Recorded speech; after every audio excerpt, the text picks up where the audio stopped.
मनीष स्वागत करता हूं आपको अपने इसी यूट्यूब चैनल पे।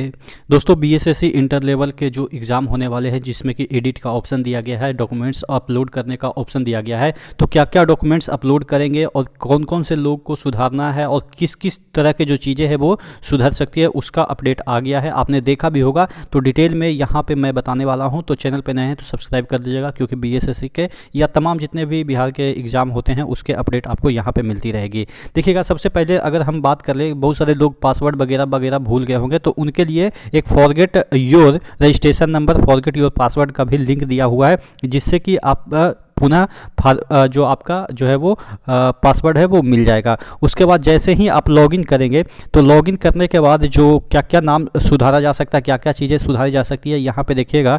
अभ्यर्थी ऑनलाइन आवेदन में निम्न बिंदुओं को सुधार सकते हैं। अभ्यर्थी का नाम, जैसा कि मैंने शुरुआत में ही बताया था कि कई बार क्या होता है ना कि ए की जगह ओ हो जाता है, ओ की जगह पी हो जाता है। तो इस तरह से अगर नाम में कोई दिक्कत आ रही है तो आप सुधार सकते हैं। पिता या माता का नाम जो भी है उनका भी सुधार सकते हैं। जो सामान्य पिछड़ा वर्ग वगैरह वगैरह जो कोटि की हम बात कर रहे हैं वो भी सुधार सकते हैं। अगर आपने बीसी दे रखा है, आपको नहीं पता कि बीसी 1 में है कि बीसी 2 में है, तो आप उसमें भी सुधार कर सकते हैं। ईडब्ल्यूएस सर्टिफिकेट, क्रीमी लेयर, जाति प्रमाण पत्र संख्या एवं निर्गत तिथि, यानी कि जो पहले आपने अपलोड किया था उसमें भी नया अपलोड कर सकते हैं। यानी कि नया अगर आप रजिस्ट्रेशन नंबर वगैरह वगैरह देंगे, क्रीमी लेयर का सर्टिफिकेट नंबर देंगे, तो उसको अपलोड भी करना है। लेकिन आपके ध्यान में रखने वाली बात है, जो डेडलाइन दे रखी है कि इतना से पहले तक अगर आपके क्रीमी लेयर है तभी आप अप्लाई कर सकते हैं क्रीमी लेयर के लिए। तो वो वाला कंपलसरी है कि जो पहले नोटिफिकेशन आया था उसमें जो डेडलाइन दे रखा है उसी डेडलाइन तक के क्रीमी लेयर आपको सबमिट करना है। ऐसा नहीं है कि अभी एडिट का ऑप्शन दे दिया तो 2 दिन पहले आपने बनवाया था उसको आप अपलोड कर रहे हैं, तो वो मान्य नहीं होगा, ये 100% श्योर है। अगला देखिएगा, जन्म तिथि, लेकिन इसमें सिर्फ दे रखा है कि दिन और माह हेतु, यानी कि हो सकता है कि इसमें आपको जो ईयर है वो ना सुधारने का मौका दे, सिर्फ और सिर्फ दिन और माह सुधारने का मौका दिया जाता है। सभी प्रकार के शैक्षिक एवं अन्य प्रमाण पत्रों को निर्गत तिथि एवं प्रमाण पत्रों की संख्या, यहाँ पे प्रमाण पत्रों की शैक्षणिक तिथि जो है वो आपको देना है कि कब आपने इंटर पास किया उसकी तिथि उसमें दे रखा है, आपके जो सर्टिफिकेट होगा उसमें दे रखा होगा, और उसकी संख्या देना है, पता देना है, पता में आप सुधार कर सकते हैं। उसके बाद यहाँ पे देखिएगा लिखा है, अभ्यर्थी ऑनलाइन आवेदन हेतु निम्न विधियों पे वांछित सबमिट बटन पर क्लिक करेंगे। Make your desired change in the form of click on submit button, यानी कि जब सुधार हो जाएगा तो उसके बाद आप सबमिट बटन पे क्लिक करेंगे।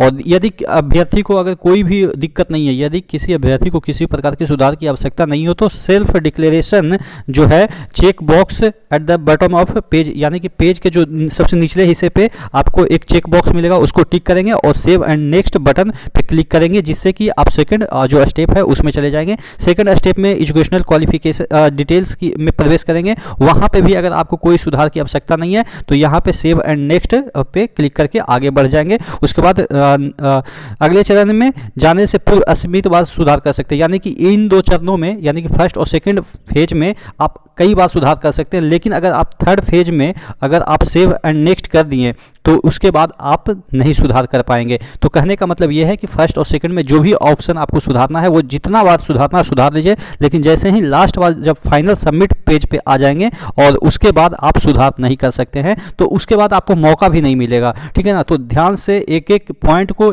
अपने से भी चेक कीजिए, अपने दोस्तों से भी एक बार चेक करवा लीजिए कि एक बार मेरा भी देख लो, क्योंकि क्या होता है ना कि हमारी दिमाग क्या होता है ना कि कई बार मिस्टेक को ओवरलैप कर जाती है। कई बार भी आप देखेंगे तो उसको ओवरलैप करेगा, दूसरे के दिमाग से देखिएगा तो हो सकता है कि उसमें कुछ उसको त्रुटि नज़र आ जाए। तो कम से कम 2 लोगों के मिलान कर लीजिएगा, एक खुद अपने से देख लीजिएगा कोई दिक्कत ना हो और किसी और से भी मिलवा लीजिएगा। उसके बाद यहाँ पे स्टेप 2 में यहाँ पे देखिएगा, शैक्षणिक विवरण में जो है वो 10th 12th detail, computer knowledge detail से यदि कोई सुधार वांछित हो तो click here for preview and edit educational जो डिटेल है उसमें आपको जितने भी है उसको आप अपडेट करेंगे, और उसके बाद जो है वो सबमिट बटन पे क्लिक एंड नेक्स्ट बटन पे करके आप सबमिट करेंगे। ठीक है। तो इस तरीके से आपके जितने भी चीज़ें हैं, अच्छा डॉक्यूमेंट्स कौन कौन से अपलोड करने हैं यहाँ पे देखिएगा। अभ्यर्थी को जो अपलोड करनी है तकरीबन 12 जो है 13, ठीक है, 13 जो डॉक्यूमेंट्स है अपलोड करनी है। बहुत सारे लोग पूछेंगे कि क्या सभी को ये वाला डॉक्यूमेंट्स अपलोड करनी है 13 को 13, तो नहीं, सभी को नहीं करनी है। यहाँ पे देखिएगा, यहाँ पे बिहार सरकारी संविदा कार्यरत होने का प्रमाण पत्र, ये किसी के पास होगा भी नहीं तो इसको नहीं करनी है। भूतपूर्व सैनिक पत्र अगर लागू हो तो ये आपको अपलोड करना है, नहीं तो नहीं करना है। तो यानी कि कुछ सेलेक्टिव जो आपके लिए उपयुक्त है वहीं आप यहाँ पे अपलोड करेंगे, उसके बाद फाइनल सबमिट कर देंगे तो वो सुधार हो जाएगी।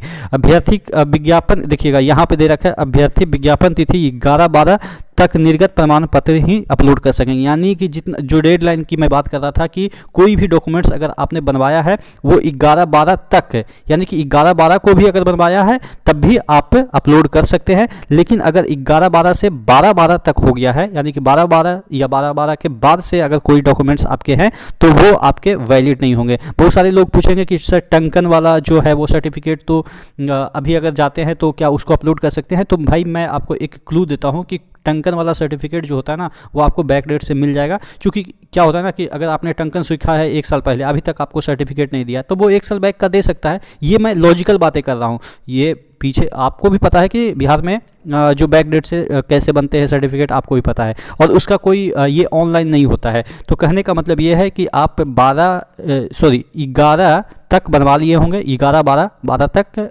24 तक नहीं 23 तक, हाँ 23 तक, 11/12 23 से पहले तक का टंकन सर्टिफिकेट और टाइपिंग जो टंकन यानी कि टाइपिंग सर्टिफिकेट और जितने भी आपके कंप्यूटर से रिलेटेड सर्टिफिकेट है वो आप लगा सकते हैं उससे पहले का। हाँ, और ये चीज़ है कि आप ओबीसी वगैरह का आप नहीं बनवा सकते क्योंकि वो तो ऑनलाइन होती है। तो वो अगर आपने गलतियां कर दी है या अभी तक नहीं गलतियां कर दी है तब तो मान्य है, लेकिन अगर नहीं बनवाया है इस डेट से पहले तक का तब तो आप जनरल में ही कंसीडर किए जाएंगे। आशा करते हैं चीज़ें समझ में आई होगी। अच्छा, इसमें एक सेटिंग भी दे रखा है, अगर कोई मोबाइल से अपलोड कर रहे होंगे, कोई दिक्कत आ रही होगी तो क्रोम में कुछ सेटिंग वगैरह है वो कर लीजिएगा जिससे कि आपको दिक्कतें नहीं होगी। और अगर आप जो ब्राउज़र है वो मोजिला फायरफॉक्स यूज कर रहे हैं तो उसमें कुछ सेटिंग है वो आप यूज कर लेंगे जिससे कि आपको दिक्कत नहीं होगी।